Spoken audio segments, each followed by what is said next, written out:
There's a hidden country that quietly shaped your daily routine, and most people never even realized it. From the foam on your toothbrush to the screen on your phone, so many things that feel completely everyday actually hide a story that leads straight to one place. That place is Germany. For 200 years, German tinkerers turned strict problem solving into inventions so common you've stopped noticing their German roots. These things touch your teeth, your hair, your money, your trips, even the air in your lungs. They shaped how people in Germany think about order, comfort, and speed. Once you start looking, you'll find this German tension shaping everything from your bathroom shelf to the engines under trains. So let's take a look at 18 things you thought you understood about daily life, but where Germany tells a very different story. And yes, we'll get to that odd wooden bicycle without pedals, born from a German hunger crisis, that quietly rewrote movement everywhere. All of it starts in the smallest, most personal moments you barely notice each quiet day. Right away, that quiet German pull shows up in the most private room of your home, early each morning. Picture yourself half awake, leaning over the sink, squeezing a soft tube so a neat stripe lands on your brush. You do it without thinking, as if people have always had toothpaste waiting in clean, sealed packets of mint. Yet, in Germany, that simple tube grew from one man's fight against bad teeth in smoky cities. In 1903, Dresden pharmacist Ottomar Heinsius von Meyenberg mixed a smooth paste he called chlorodont and packed it into collapsible metal tubes borrowed from artists' paint. He tested it in his shop, watched customers come back, then built a factory that filled tens of thousands of tubes a day. Trains carried them across Germany and then across borders. Today, supermarket shelves in Germany hold whole walls of tubes, each one a small echo of that first paste, hinting that other tiny bathroom rituals hide German stories too. Across the same sink, maybe there's a clear cup and a sharp, cooling liquid that burns for a second and then feels fresh. Swishing mouthwash has become such a quick, private habit that you barely link it to any place at all. But inside Germany, that sting began as a bold marketing gamble called Odol. In 1892, salesman Karl August Lingner teamed up with chemist Richard Seifert in Dresden to bottle an antiseptic rinse in slim blue glass. Lingner plastered trams and walls with bright posters, handed out tiny sample bottles, and turned good breath into a sign of modern city manners. By 1914, Odol was a word people used the way some now say cola. Today, German drugstores still stock rows of rinses, descendants of Odol, and they hint that even the air in your mouth carries a German trace. In your kitchen, a simple packet that feels almost weightless might sit near the flour and sugar waiting for the next cake. You tear it open, mix the fine white powder into batter, and trust that bubbles will lift everything without effort. But in German homes, that ease grew from one careful chemist in Bielefeld. In 1891, Dr. August Oetker measured just the right mix of baking soda, acid, and starch, then sealed single batches in tiny paper sachets he named Backen. Each packet raised one standard cake and came with printed recipes that never failed. Families started to bake more often because the results became steady and safe. Walk into a German supermarket now, and Oetker packets still line the shelves, quietly showing how precise German dosing crept into your sweet treats. From sink to oven, these quiet packets show how German precision sneaks into comfort. So what happens when that same instinct grabs hold of your celebrations? At a family party, music might come from a small speaker hidden behind snacks and glasses. Songs stream, shuffle, stop, and start, without anyone touching a record. Yet in German homes, this easy background sound grew from a heavy box that ruled the room. In the 1890s, Hanover-born engineer Emil Berliner turned flat shellac discs and a horn into the gramophone. He cared about clear grooves and steady speed, testing needles and turntables until voices sounded sharp and strong. German factories pressed discs by the thousands, and families dressed up just to sit and listen together. A waltz or march filled the parlor like a private concert. When you tap play now, you're standing on that German wish to capture sound forever, and the next instrument pulled even closer to the crowd. Across a village square or a street corner, you might spot someone squeezing an accordion, air pumping as quick notes spill out. Today, it feels like a picture of folk life, a bit old, but warm and loud. But in German cities of the 1820s, that sound came from a new gadget built to be carried everywhere. Young Berlin craftsman Christian Friedrich Ludwig Buschmann added bellows to metal reeds and created a small, booming box. It let one player make melody and harmony at once, perfect for cramped taverns and busy fairs. The instrument spread through traveling players, then into dance halls and beer tents. In many German regions, no wedding felt complete without its bright chords. Every time you hear that reedy swell, you're hearing how one German tool turned gatherings into moving rooms, and the next reed voice grew even more precise. Some school bands and orchestras still line up rows of shiny clarinets, black wood and silver keys under bright lights. Students blow, squeak, and finally learn to shape rich, smooth notes that can carry far across a hall. But the tool in their hands traces back to a Nuremberg workshop around 1700. Instrument maker Johann Christoph Denner took a simple pipe called the chalumeau and began adding keys and a better mouthpiece. He wanted cleaner high notes, so he drilled, carved, and tested until the sound leapt an octave with control. Over time, German makers refined the bore and pads, creating the modern clarinet's dark singing tone. Composers wrote parts that climbed and dived like a human voice. Sit in a concert in Germany now, and that same line of clarinet still anchors the sound, reminding you that German problem-solving often hides inside joy, right down to the curls in someone's hair. In a small salon before a big celebration, someone might sit under warm lights while a stylist wraps hair around rods and sets a perm. The smell, the waiting, the final reveal all feel like a careful ritual of change. Yet this whole scene started with a risky German machine built by Karl Nessler from the Black Forest. In the early 1900s, he tested metal rollers, hot coils, and alkaline liquids on wigs, then on brave volunteers, chasing a curl that would last for months. His contraption hung from the ceiling, with heavy wires and clamps that looked more like a factory tool than beauty care. Women sat for hours, hoping the result was worth the discomfort. Over time, German chemists and engineers shrank the devices and softened the formulas. Today, when curls bounce out of the chair, that comfort hides the strict trial-and-error roots of a German mind at work. And that same drive soon crept into wires, screens, and small devices around your home. From shared songs to shared mirrors, these rituals show how German craft welded itself to birthdays, weddings, and first dates. And that same quiet force is waiting in the tools you grab every single morning. Each early start feels personal, but your routine is already leaning on German ideas tucked into warm air, quiet sound, and clear sight. In many homes, a hairdryer hangs by the mirror, waiting to rush hot air across wet strands before work or school. You flick a switch, feel the hum, and trust your style will hold. But in Germany, that blast began as a strange metal shell on a table.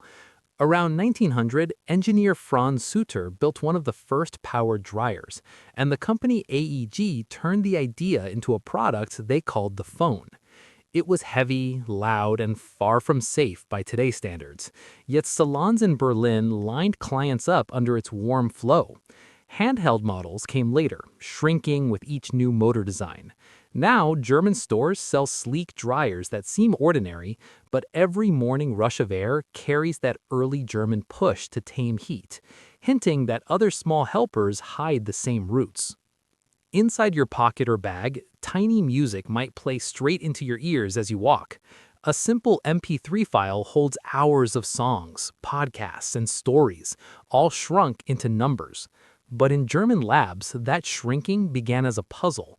How do you fit rich sound through narrow digital pipes? In the 1980s, at the Fraunhofer Institute in Erlangen, researcher Karl-Heinz Brandenburg and his team tested thousands of short clips from pop tracks to a single clear woman's voice, trying to keep what ears notice and throw out what they don't.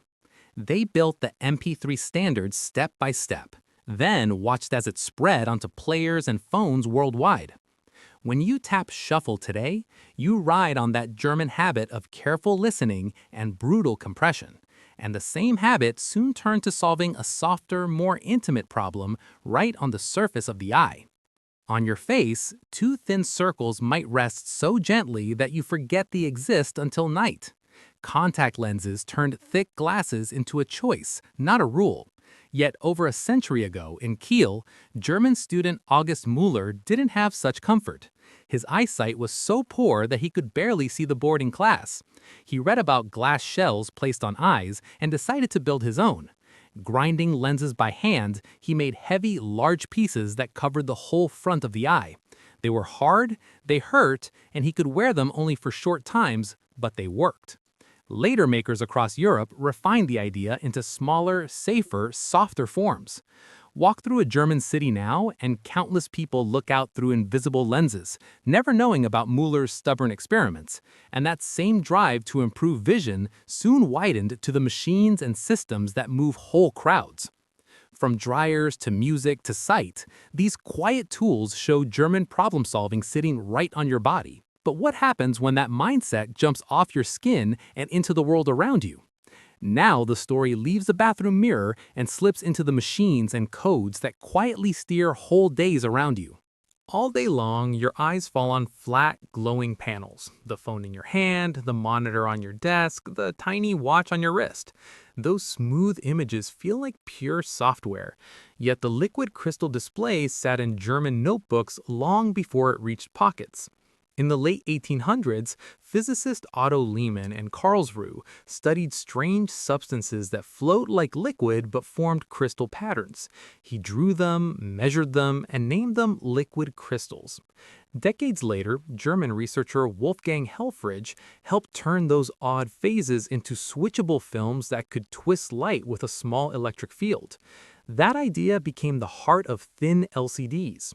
Every time you glance at a calm, flat screen, you touch that quiet German path from lab glass to living room, and the next beam of light goes even deeper into hidden lines. At the copier in an office or a shop, you might place a page under glass, tap a button, and watch a bar of light slide beneath it.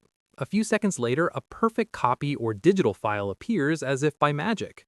But in a German workshop in Kiel, turning pictures into points was heavy metal work. In the 1950s, engineer Rudolf Hell built early drum scanners that held images on spinning cylinders. Light sensors read tiny dots line by line while gears kept the motion steady. Newspapers and printers used his machines to send photos over wires at new speeds. Over time, scanners shrank, flattened, and slipped into desks and combo devices. Every quiet scan today echoes that German wish to capture detail exactly, and the same urge soon shifted from paper and ink to numbers, money, and identity. When you tap a card to board a train, unlock a door, or pay at a store, the move feels almost weightless. No coins, no signing, just a beep and a gate that opens. But deep inside that thin plastic sits a tiny German idea, the smart card. In the late 1960s, engineer Jürgen Detloff in Hamburg, together with Helmut Grotrup, wondered how to store data in a way that could not be seen or easily copied. They placed a small chip inside a card and designed it to talk only when powered and checked by a reader. Their patents laid out codes, memory, and security steps. France and other places helped spread the standard, yet the core concept came from those German plans. Now, each time a reader flashes green, you're moving through a German pattern of trust and control, and the next pattern pumps through pipes of fuel and steel. On a highway, heavy trucks roar past and long freight trains roll beside fields, all driven by a deep, steady growl. Modern life leans on engines that can run for hours under load, and many carry one man's name, Diesel. Rudolf Diesel, born in Paris to German parents and trained in Augsburg, Germany, wanted an engine that wasted less fuel than steam or early gasoline designs. In the 1890s, he sketched a high-pressure system that would squeeze air so hard that injected fuel would ignite on its own. Early tests shook apart and an explosion injured him, but he kept refining parts with Maschinenfabrik Augsburg-Nürnberg. By 1897, a working diesel engine ran with far better efficiency. Ships, locomotives, and trucks soon adopted the idea. When you hear that low rumble under a bus in Germany today, you're hearing a careful fight against waste, and lighter frames soon joined the rush. Somewhere on a side road, a rider leans into a turn on a motorcycle, engine buzzing, frame dancing between balance and fall. Two wheels plus a motor feel natural now, but this mix began as an odd test bench in southern Germany. In 1885, inventors Gottlieb Daimler and Wilhelm Maybach mounted a small internal combustion engine onto a wooden frame with two main wheels and small side rollers. They called it the Reitwagen, or riding car, and used it mainly to try their compact motor. It shook, it was hard to steer, and the seat was not kind. Yet it showed that a bike could be powered without horses or pedals. Later makers added better frames, chains, and brakes. Today, German streets host sleek motorbikes that grew from that first rattling ride, and sharing the road with them is a box that measures every turn of the wheel. Inside a city cab, you shut the door and watch small numbers climb on a display as buildings slide past a window. A meter decides how much the ride will cost, turning distance and time into simple digits. Yet that quiet box started with a Berlin clockmaker named Friedrich Wilhelm Gustav Brunn. In 1891, he built the first reliable taximeter, a mechanical device that linked wheels to cogs and hands. Each turn ticked gears that advanced a fare, while extra parts counted waiting. When car makers in Germany put Brunn's taximeter into early motor taxis, trust in cab rides rose. Passengers could see a fair set price instead of arguing. Today, digital meters still ride in German taxis, and every rising number reflects that urge for ordered, visible rules, even as movement reaches the sky. Far above highways and roofs, jets streak white lines across the blue, shrinking continents into hours. Boarding a flight now feels routine, but its beating heart grew in a German hangar. In the 1930s, young engineer Hans von Ohain explored the idea of using burning gas that spun turbines instead of pushing pistons. He built small prototypes, then joined aircraft maker Heinkel. By 1939, his turbojet powered the Heinkel HE-178 on a brief historic flight near Rostock. The engine was noisy, thirsty, and new, yet it proved the concept of smooth, continuous thrust. After war and rebuilding, jet engines became safer and cleaner, turning long trips from rare events into common plans. Each time a jet lifts off from a German airport, it carries that same leap from experiment to everyday. And one last very simple German machine will show how even basic motion can quietly reshape the whole idea of travel. On a quiet park path, a small child pushes a balance bike, feet scooting along the ground before lifting to glide. That tiny frame without pedals feels like a throwaway toy. But what does it have to do with a volcanic winter 2 centuries ago? In 1816, after a giant eruption chilled the planet, harvests failed and oats for horses vanished. Karl von Dries, an official in Baden, watched people lose both food and transport at once and imagined a way to move without feeding an animal. He built a wooden Lauf machine, 2 wheels in line, a steerable front fork, a narrow seat. Riders sat and ran, then coasted on smooth stretches while crowds stared. For a brief moment, one odd German hobby machine hinted that muscles, wood, and balance could replace hooves. Step back from that park and the pattern snaps into focus. Again and again, German answers to crisis or discomfort hardened into normal life. Toothpaste in tubes, Odol, baking powder, gramophones and accordions, clarinets and curls, dryers, MP3 sound, contact lenses, liquid crystal screens, scanners, smart cards, diesel trucks, fast bikes, fare taximeters, and roaring jets, all began as sharp fixes for local problems, then quietly faded into background comfort. Knowing those roots doesn't spoil the magic. It makes every habit feel deeper. If this journey made your own screen, card, bike, or toothbrush feel newly strange, stay with it.